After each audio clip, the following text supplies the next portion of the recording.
Hello and welcome to the interview here on France 24. Well, are Europe's leaders digging the grave of the common currency with short-sighted policies that pander to their own narrow interests? Are politicians acting more like slaves to the financial markets than like true statesmen? And is democracy itself becoming an illusion, subverted by speculators and the whims of financial investors?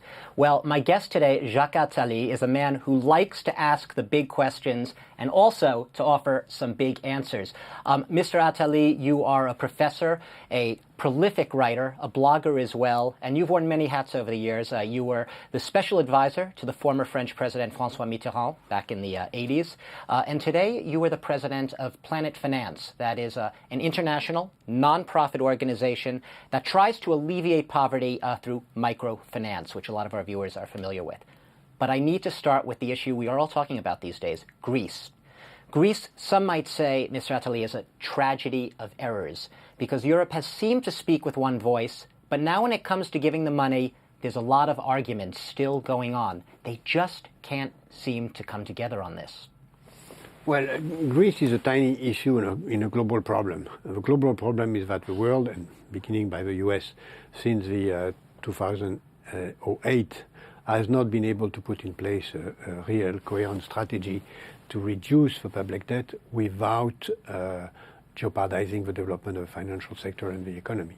America is at stake, bankrupt, and the US is in a very bad situation, both in terms of growth and in terms of finance. Europe is, in a certain sense... We're going to stay with Europe for a minute. Europe is not in such a bad situation. I would say that America is in a worse situation than Europe. Let's speak about Europe. Europe is a group of 27 nations. Some of them have a common currency. 16 of them. But they don't have yet gone to a point of having a federal budget. What is for sure, and as being one of the writer of the Maastricht Treaty, the first draft of the Maastricht Treaty, I would say that we knew at that moment that if we were not able to go to federalism, the common currency, the single currency, will not last, will disappear, as it was the case with the Soviet Union when Soviet Union disappeared. But what's in your opinion, then, what is preventing Europe from getting to the point of federalism? Is there not enough leadership? That's it's a long story for nations existing since 1,000 years to accept to become one nation. For the federalism from bottom up is difficult. Usually federalism comes from one federator, which is an empire or a dominating nation, etc. But to do a federalism bottom up has been done only once in history by Swiss people. And it's a really difficult and tough challenge. We are going to do that. You have to convince people, basically, on the ground level. First, people, the leaders have to be convinced, and they have to be bold enough to convince their leaders, that's their constituencies. That's the question today. It's clear that the level of integration today is far from being enough, that the fund that has been put in place in July is not even in place because we need the vote ratification by 16 Parliament. This is not yet the case. By the end of September, I believe, they're set to vote. They should have done that before because there was no reason not to convene the Parliament at the end of July, and to do that in September is a shame.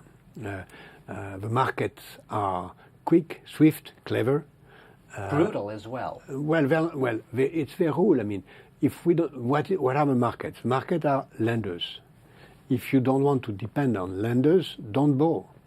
If you borrow, you have to answer to the questions of people who lend money. But do you feel that the politicians have, as I suggested at the beginning, have become a little too beholden to the markets? The markets are dictating things. No, it's not it is not the market, as I say. The fear of contagion. No.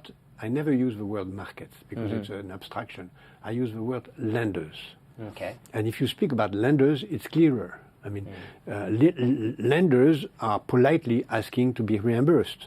And if you don't want to be under the control of lenders, don't borrow to them. If you borrow to them, you have to explain that you are going to pay back, which is also the case for the US, because the US is exactly in the same situation. To use your word, though, lenders here, do you think that enough of the private creditors are taking part in the Greek bailout and in other bailouts? I think it's still 2/3, really, the governments and the European Stability Fund and the IMF, and 1/3 private creditors. Yes, but I don't think this is the main issue, because most important, Greece is just a tiny dimension of a problem. You have Italy, you have Spain, you may have others. The problem is to have a global solution. If you look at one problem after the other, you will never find a solution. We need to put in place in Europe an instrument, which is a European treasury bill, as the US did at the end of the 18th century. A Eurobond. A Eurobond. And to collateralize the Eurobond tax, to finance the Eurobond, European tax. That's easy to do. It's a matter of... Easy to do, but there's still political resistance to that idea. Yes, of course. And this has to be done. And this will be done. The question is, will it be done too late or not? But it's clear that we need to have a global solution, not a solution Greece, Spain, Italy, Spain, whatever, France or Portugal. We need to have a global solution, which is a Eurobond available, even if it's not used. The lenders will be reassured if the Eurobond exists. And the markets won't panic. Won't panic. And the markets won't panic. How much money do you think would need to be put into a stability fund to reassure the markets? The stability fund depends. If it's the stability fund, which is a mutualized, non-federal system as it exists today, we will need 3 or 4 times what exists today, which means several trillion dollars. 1.5 trillion.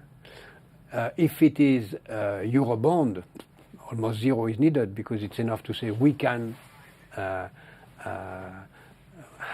Eurobonds without a limit, because don't forget that the European Union as an entity has zero debt. Therefore, the capacity of borrowing of the European Union is quasi-illimited.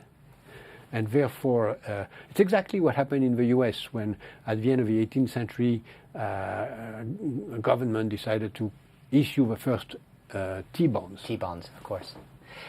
I want to just shifting track a little bit. The policies many governments, almost everyone, are taking now, austerity. Mm-hmm. And austerity, some people would say, everyone is doing it. Whether you look in the US, in Europe, it's become almost a gospel. Is there a case to be made that austerity can actually inhibit growth? On the contrary, I think that no government is doing austerity. You don't think anyone knows? Of course not.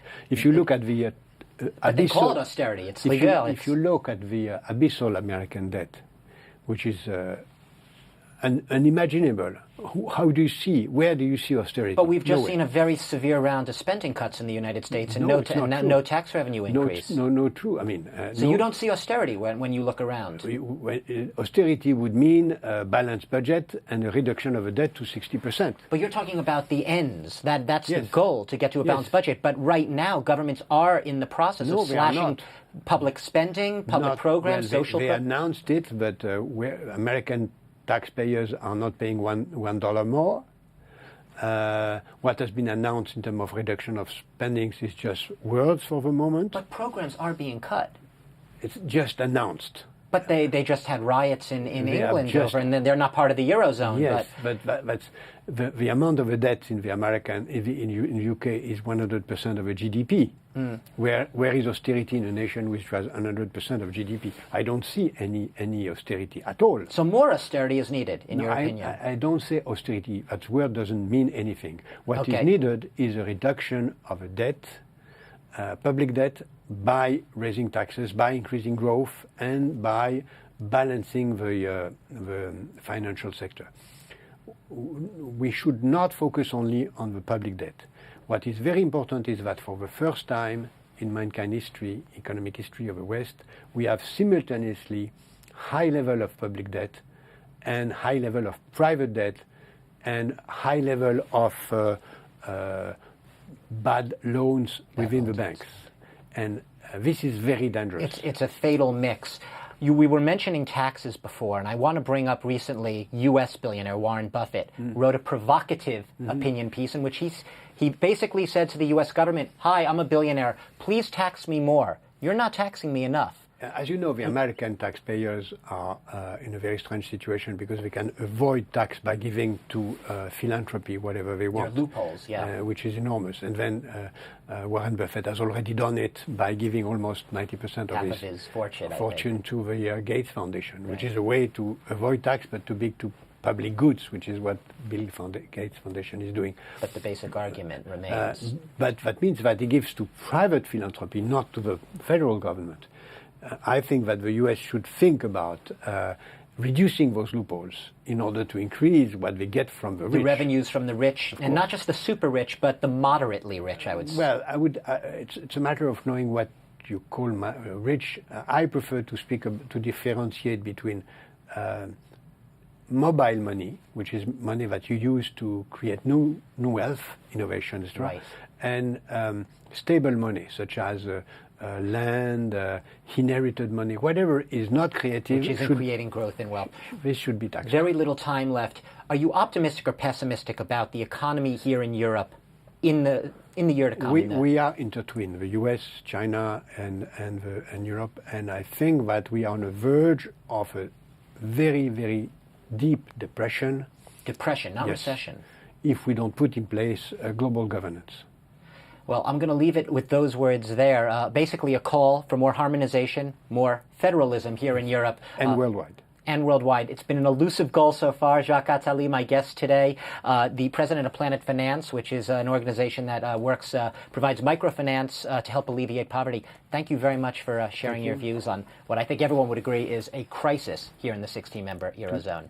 And in the world. And thanks to all of you for watching France 24. You can get all your news and updates on www.france24.com.